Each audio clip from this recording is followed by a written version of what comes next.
калтырабыз. Ата-энелер сааттан кечке жумуштабыз. Кечкурун барабыз да балдарыбызга жеткиликтүү тарбия бере албай жатабыз. Бергенибиз бар, аз процентте. Баарыбыз беш кол тең эмес экен, баарыбыздын тарбиябыз мындай деп айта албайбыз. Себеби азыр эле мына ушул отурган жерде эле билинип турат, балдарыбызга тарбиябыз кандай. Ата-эне менен баланын бири-бирине мындай чечилип сырын айтуу деген жок. Бири-бирине бала мектепте көйгөйдү ата-энеге айтса, ата-эне укпайбыз. Кечке жумуштан чарчап келебиз. Коюп турчу, туруп нары.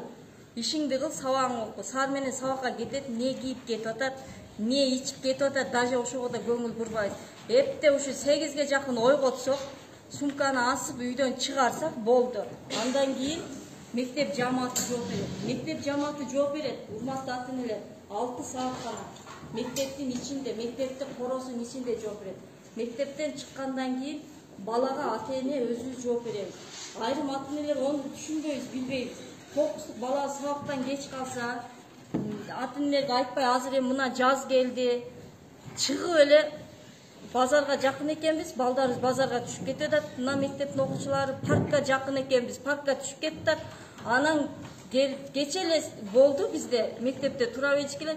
Келебиз дагы кайта мугалимдерге догурунабыз. Кана менин балам. А балаңды өзүң үйдө тарбияла. Андан кийин сабакты канча саат окуйт.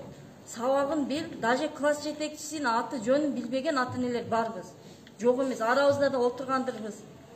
Ошон үчүн сиздерден сураныч, мектеп менен ата-эне биргеликте иш алып барсаңыздар, Кудай кааласа балдарыбыз ыймандуу да болот, илимдүү да болот деп ойлойм.